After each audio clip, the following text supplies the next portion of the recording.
नमस्कार विद्यार्थी मित्रांनो. केटेचम महाविद्यालय राज्यशास्त्र विभाग एम ए भाग 2 सेमिस्टर 3 या वर्गासाठी मी प्राध्यापक गणेश सुखदरोडे आपल्या सर्वांचं स्वागत करतो. विद्यार्थी मित्रांनो, Indian administration structure and organisation या विषयाच्या अंतर्गत आपण सिव्हिल सर्व्हिस इन इंडिया या चॅप्टर क्रमांक 4 याची आपण चर्चा करत आहोत. आणि त्यामध्ये मागील काही भागांपासून आपण भारतातील ज्या सनदी सेवा आहेत त्या सनदी सेवांची गरज असेल, भारतीय सनदी सेवांची वैशिष्ट्ये, त्याचबरोबर सनदी सेवांच्या संदर्भात असणाऱ्या भारतीय संविधानातील ज्या विविध घटनात्मक तरतुदी आहेत त्यांची माहिती घेतली. त्याचबरोबर भारतातील सनदी सेवांचं वर्गीकरण, अखिल भारतीय सेवा, त्याचबरोबर प्रशासकीय सेवेमध्ये असणारं सनदी सेवांचं असणारं औचित्य आदी गोष्टींची आपण माहिती घेतलेली आहेत. विद्यार्थी मित्रांनो, आजच्या भागामध्ये आपण भारतीय प्रशासकीय सेवा ज्या आहेत, अखिल भारतीय ज्या सनदी सेवा आहेत त्यांचं वर्गीकरण जे आपण केलं होतं त्याची आपण आज सविस्तर माहिती घेणार आहोत. सर्वसाधारण आपल्याला माहिती आहे की अखिल भारतीय सेवांचं ज्या महत्त्वपूर्ण आहेत त्याचं भारतातील भारतीय प्रशासकीय सेवा, केंद्रीय सेवा आणि राज्यसेवा अशा 3 प्रकारे त्याचं वर्गीकरण केलं जातं. त्याची आपल्याला माहिती घ्यायची आहे. त्यातील पहिला जो भाग आहे तो म्हणजे अखिल भारतीय सेवा. अखिल भारतीय सेवांमध्ये भारतीय प्रशासकीय सेवा म्हणजे ज्याला आपण इंडियन ॲडमिनिस्ट्रेटिव्ह सर्व्हिस IAS म्हणतो, ही सर्वात महत्त्वाची आणि प्रतिष्ठेची सेवा समजली जाणारी प्रशासकीय सेवा आपल्याला सांगता येते. आणि त्यामुळे या सेवेचा आपल्याला थोडक्यात तपशीलवार आपल्याला विचार करायचा आहे. आता ही जी सेवा आहेत भारतीय प्रशासकीय सेवा IAS इंडियन ॲडमिनिस्ट्रेटिव्ह सर्व्हिस, ही ब्रिटिश काळातील भारतीय सनदी सेवेमधून ही सेवा उगम झालेली आपल्याला दिसून येते. खरं तर भारत सरकारने पूर्वीच्या भारतीय सनदी सेवेच्या धर्तीवरच 1947मध्ये या सेवेची निर्मिती केलेली होती आणि त्यामुळे भारतीय प्रशासकीय सेवेला एक दीर्घ परंपरा लाभलेली आहेत असं आपल्याला निश्चितपणे म्हणता येऊ शकेल.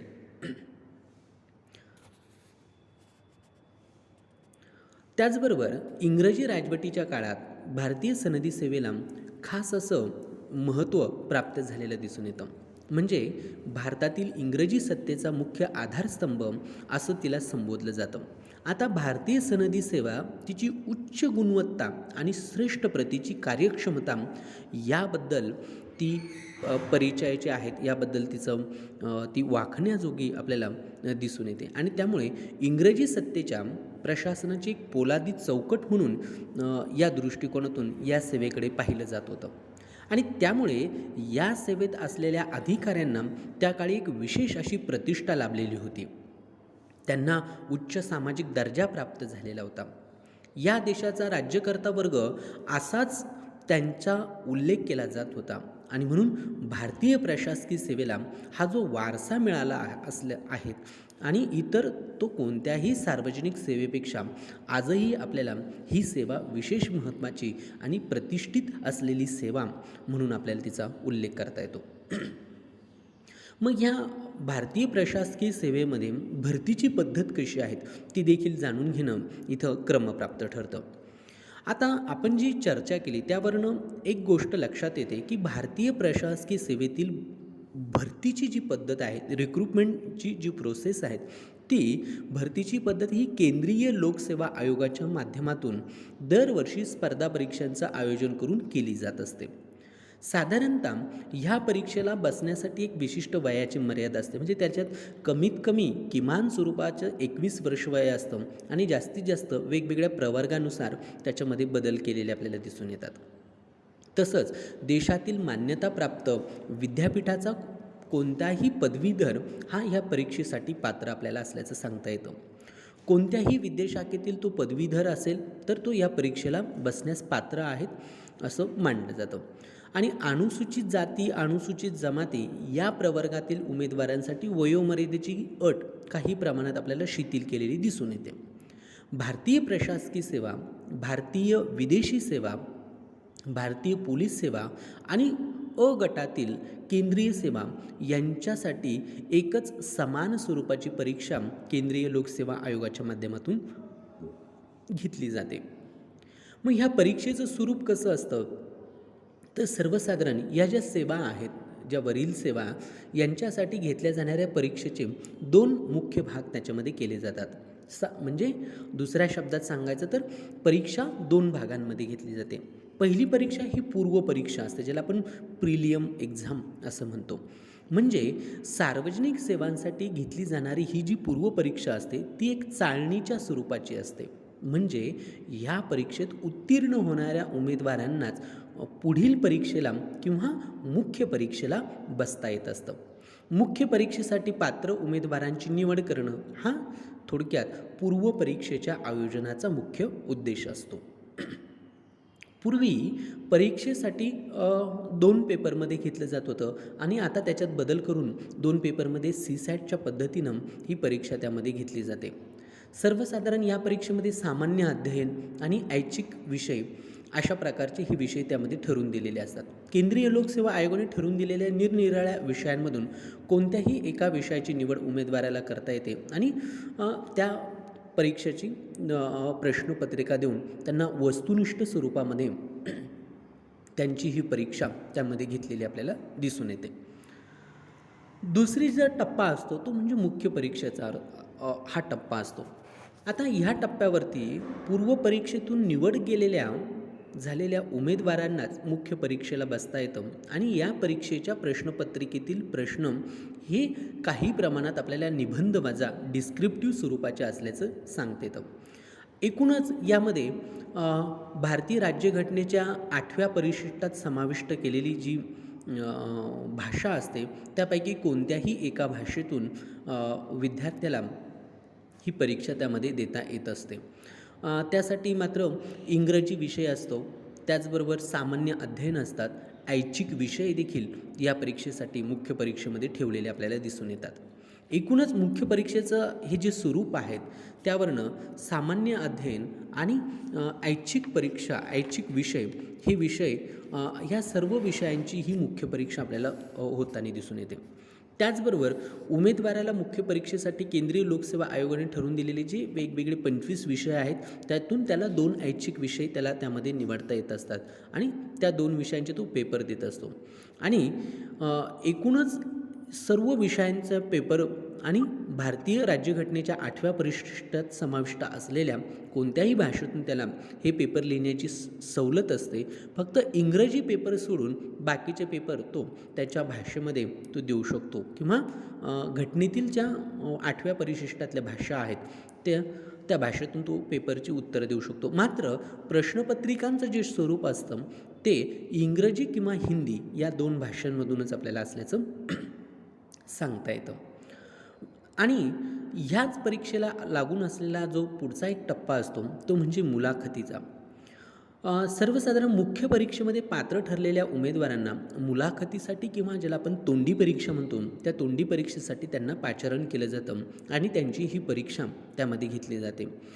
एकूण जो अंतिम निकाल असतो परीक्षेचा तो घोषित करताना मुख्य परीक्षा अधिक मुलाखत या दोन्हींमधील गुणांचा एकत्रित विचार करून तो निकाल दिला जातो आणि कोणत्याही उमेदवाराला या परीक्षेला बसण्यासाठी एक निश्चित असे त्यांचे संधी त्यांना उपलब्ध करून दिलेले आहेत. या संधी 3, 5 या स्वरूपामध्ये प्रवर्गनिहाय या संधी त्यामध्ये आपल्याला असल्याचं सांगता येतं.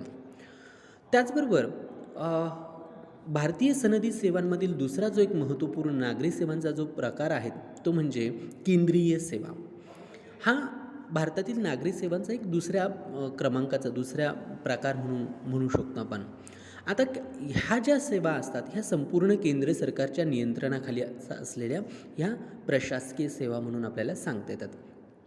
केंद्रीय सेवांचं जे महत्त्वाचं वैशिष्ट्य आहे ते म्हणजे हे की ह्या सेवा पूर्णपणे केंद्र सरकारच्या नियंत्रणाखाली असल्यामुळे आणि अखिल भारतीय सेवा आणि केंद्रीय सेवा यातील हाच महत्त्वाचा फरक आपल्याला सांगता येतो की अखिल भारतीय सेवांवर केंद्र सरकार व राज्य सरकार यांचं संयुक्त रूपात नियंत्रण असतं.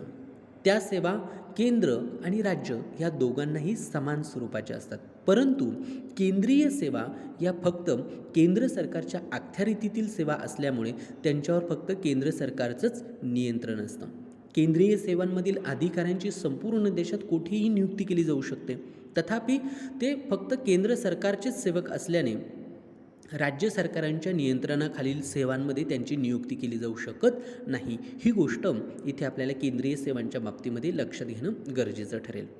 मग ह्या केंद्रीय सेवांची निर्मिती का केली जाते? तर सर्वसाधारण आपल्याला माहिती आहे की भारतीय राज्यघटनेतील जी अधिकारांची विभागणी केलेली आहेत घटनेच्या परिशिष्ट कारण भारताने संघराज्यात्मक पद्धतीचे तत्त्व त्यामध्ये स्वीकारलेले आहेत आणि म्हणून सत्तेचं अधिकारांची विभागणी वेगवेगळ्या संघसूची, राज्यसूची आणि समवर्ती सूची अशा 3 सूचींमध्ये केलेल्या आहेत. यातील जी संघसूची आहेत किंवा ज्याला आपण केंद्र सूची असं म्हणतो, या सूचीमध्ये समाविष्ट करण्यात आलेले जे विषय असतात त्या विषयांसाठी ही केंद्रीय सेवा निर्माण केलेली आपल्याला दिसून येतात. म्हणून केंद्रीय सेवांचं एक महत्त्वपूर्ण वैशिष्ट्य आहे. त्याचबरोबर आणखीन एक महत्त्वपूर्ण वैशिष्ट्य आपल्याला असं सांगता येईल ते म्हणजे की या सेवांमधील प्रत्येक सेवेचे सेवानिहाय असे वेगवेगळे किंवा स्वतंत्र असे सेवा नियम असल्याचं आपल्याला दिसून येतं. आणि त्यामुळे काय होतं की एका सेवेत नियुक्त झालेल्या कर्मचाऱ्याची बदली ही दुसऱ्या सेवेमध्ये होत नाही. म्हणजे त्याची नियुक्ती ज्या सेवेसाठी झालेली आहे तो त्याच सेवेमध्ये तो कायमस्वरूपीचा त्यामध्ये सेवा देताना आपल्याला दिसून येतो.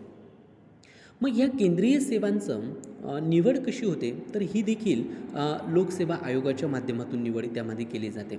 म्हणजे केंद्रीय सेवेतील अधिकाऱ्यांच्या नेमणुका ह्या केंद्रीय लोकसेवा आयोगाच्या शिफारशी करून राष्ट्रपती त्यामध्ये करतात. पण याचा अर्थ असा की अखिल भारतीय सेवांप्रमाणेच केंद्रीय सेवांमधील कर्मचाऱ्यांची भरती ही स्पर्धा परीक्षांद्वारेच होते आणि या स्पर्धा परीक्षा केंद्रीय लोकसेवा आयोगामार्फतच त्यामध्ये घेतलेल्या आपल्याला दिसून येतात. साहजिकच केंद्रीय सेवांमधील अधिकाऱ्यांच्या निवडीचा मुख्य निकष हा गुणवत्ता हाच आपल्याला त्यामध्ये असल्याचं दिसून येतो. आणि ज्या पद्धतीनं भारतीय प्रशासकीय सेवांसाठीच्या ज्या परीक्षा होतात, ज्या टप्प्यांतून त्या होतात, तेच टप्पे या केंद्रीय लोकसेवा आयोगात केंद्रीय सेवांमधील प्रशासकीय अधिकारी कर्मचाऱ्यांसाठी या सेवा आपल्याला परीक्षा असल्याचं दिसून येतं. केंद्रीय सेवांच्या संदर्भात एक महत्त्वपूर्ण गोष्ट नमूद करणं गरजेचं आहे आणि ती म्हणजे की स्वातंत्र्योत्तर काळात जर आपण ह्या केंद्रीय सेवांचं संख्येच्या दृष्टीने जर विचार केला तर त्यामध्ये सतत वाढ होत गेलेली आपल्याला दिसून येते. म्हणजे इसवी सन 1947मध्ये केंद्रीय सेवांची संख्या ही आपल्याला केवळ 24 इतकी दिसत होती. पुढे इसवी सन 2002मध्ये ही संख्या 66 इतकी झाली आणि आता सध्या या संख्येमध्ये पुन्हा आपल्याला वाढ झालेली दिसून येते. एकूणच काय तर केंद्रीय सेवांच्या वाढत्या संख्येचं प्रमुख कारण जर काय असेल तर ते म्हणजे राज्यांच्या कार्यक्षेत्रात झालेली वाढ हे आपल्याला त्यामध्ये सांगता येतं. आणि त्यातूनच भारत सरकारच्या कार्यकारी निर्णयांद्वारे ह्या केंद्रीय सेवांची स्थापना केली जाऊ शकते. तशी घटनात्मक तरतूदही आपल्याला असल्याची दिसून येते. मग केंद्रीय सेवा कोणत्या आहेत? तर त्यातल्या काही महत्त्वपूर्ण सेवा आपल्याला सांगता येऊ शकतात. म्हणजे जसं भारतीय विदेश सेवा आहेत, भारतीय व्यापार सेवा आहेत, भारतीय रेल्वे लेखा सेवा, भारतीय रेल्वे वैद्यकीय सेवा, भारतीय रेल्वे सेवक सेवा, भारतीय रेल्वे वाहतूक सेवा, भारतीय टपाल सेवा जी आपल्या सगळ्यांच्याच परिचयाची आहेत, भारतीय आर्थिक सेवा, भारतीय सांख्यिकी सेवा, केंद्रीय अभियांत्रिकी सेवा, केंद्रीय जल अभियांत्रिकी सेवा, भारतीय विधी सेवा, केंद्रीय मजूर सेवा, भारतीय महसूल सेवा, भारतीय माहिती सेवा, भारतीय लेखापरीक्षा आणि लेखा सेवा, भारतीय सीमा कर आणि केंद्रीय अबकारी सेवा, भारतीय आरोग्य सेवा, भारतीय दूरसंचार सेवा, भारतीय संरक्षण लेखा सेवा, भारतीय पुरवठा सेवा, भारतीय मीठ सेवा आणि सर्वे ऑफ इंडिया सेवा अशा वेगवेगळ्या या केंद्रीय सेवा आपल्याला त्यामध्ये सांगता येतील.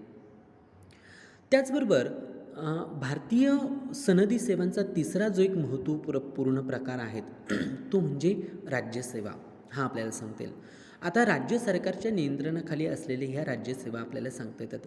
कारण राज्यसेवा हा जो घटक आहे हा राज्यांनी निर्माण केलेल्या सेवा असतात आणि त्यामुळे या सेवांवरती राज्य सरकारचं नियंत्रण आपल्याला चाललेलं दिसून येतं. भारतीय राज्यघटनेतील अधिकार विभागणीच्या 3 ज्या सूची आहेत त्या सूचींपैकी जी राज्यसूची आहे त्या राज्यसूचीतील समाविष्ट करण्यात आलेले जे विषय असतात त्या विषयांच्या प्रशासनासाठी या सेवा स्थापन करण्यात आलेल्या आहेत. भारत हे संघराज्य असल्यामुळं घटक राज्यांसाठी वेगळ्या किंवा स्वतंत्र सेवांची तरतूद करणं घटनाकारांना आवश्यक वाटलं आणि त्यातूनच संघराज्य पद्धतीत घटक राज्यांच्या अधिकारांचं रक्षण करण्याचं किंवा त्यांची स्वायत्तता अबाधित राखण्याचा एक मार्ग घटक राज्यांना त्यांच्या राज्याच्या स्वतंत्र अशा सनदी सेवा स्थापन करणे हा त्यामधनं सांगितला गेलेला दिसून येतो. त्यामुळे त्या दृष्टीनं राज्यसेवांना खास असं महत्त्व प्राप्त झालेलं आपल्याला दिसून येतं. मग या सेवेतील अधिकाऱ्यांची सनदी सेवकांची निवड कशी होते तर प्रत्येक घटक राज्याला त्याचा एक राज्य लोकसेवा आयोग स्थापन करण्याचा अधिकार आहे आणि ह्या राज्य लोकसेवा आयोगाच्या मार्फत त्यांची निवड होत असते. राज्यसेवेतील सेवकांची नियुक्ती ही संबंधित घटक राज्याचा राज्यपाल त्या राज्याच्या लोकसेवा आयोगाच्या शिफारशीवरून तो करत असतो. याचा अर्थ असा की ह्या सेवेतील सेवकांची भरती ही राज्य लोकसेवा आयोगामार्फत होत असते. त्याचबरोबर त्याकरिता राज्य लोकसेवा आयोगाकडून स्पर्धा परीक्षांचं आयोजन त्यामध्ये केलं जातं. तसंच भारतात घटक राज्यांच्या स्वतंत्र ज्या सनदी सेवा असल्या तरी घटक राज्यांच्या नियंत्रणाखाली कार्य करणारे सर्व अधिकारी हे राज्यसेवेतीलच असतात असं मात्र नाही. कारण या अगोदरच्या विवेचनामध्ये आपण पाहिल्याप्रमाणे घटक राज्यातील उच्च आणि जबाबदारीच्या पदांवर कार्य करणारे बरेच अधिकारी हे अखिल भारतीय सेवांमधील असल्याचं दिसून येतात. इतर अधिकारी विशेषतः जे मध्यम आणि कनिष्ठ स्तरावरचे जे अधिकारी असतात कार्य करणारे अधिकारी असतात ते मात्र राज्यसेवांमधील आपल्याला असल्याचं सांगता येतं. म्हणून घटक राज्यांमध्ये देखील केंद्रीय सेवांचे किंवा अखिल भारतीय सेवांचे अधिकारी हे कार्यरत असल्याचे आपल्याला जे महत्त्वपूर्ण वरिष्ठ जे पदं आहेत त्यावर कार्य करताना आपल्याला दिसून येतात. घटक राज्यांच्या राज्यसेवेतील काही महत्त्वपूर्ण आपल्याला सेवांचा इथे उल्लेख करता येऊ शकतो, ज्यामध्ये आपल्याला सांगता येईल की राज्य सर्वसाधारण सेवा आहेत, राज्य पोलीस सेवा आहेत, राज्य कृषी सेवा, राज्य शिक्षण सेवा, राज्य वन सेवा, राज्य आरोग्य सेवा, राज्य वैद्यकीय सेवा, राज्य सहकार सेवा, राज्य पशुवैद्यकीय सेवा आणि राज्य ग्रामीण विकास सेवा अशा वेगवेगळ्या सेवा आपल्याला घटक राज्याच्या सेवेमध्ये राज्यसेवेतील सनदी सेवेचा हा प्रकार आपल्याला त्यामध्ये सांगता येतो. विद्यार्थी मित्रांनो, अखिल भारतीय ज्या सनदी सेवा आहेत, नागरी सेवा आहेत, ह्या नागरी सेवांचा आपल्याला अशा प्रकारे विस्तृत स्वरूपात भारतीय प्रशासकीय सेवा, केंद्रीय सेवा आणि राज्यसेवा ह्या 3 प्रकारांमध्ये त्यांचं आपल्याला वर्गीकरण करता येतं.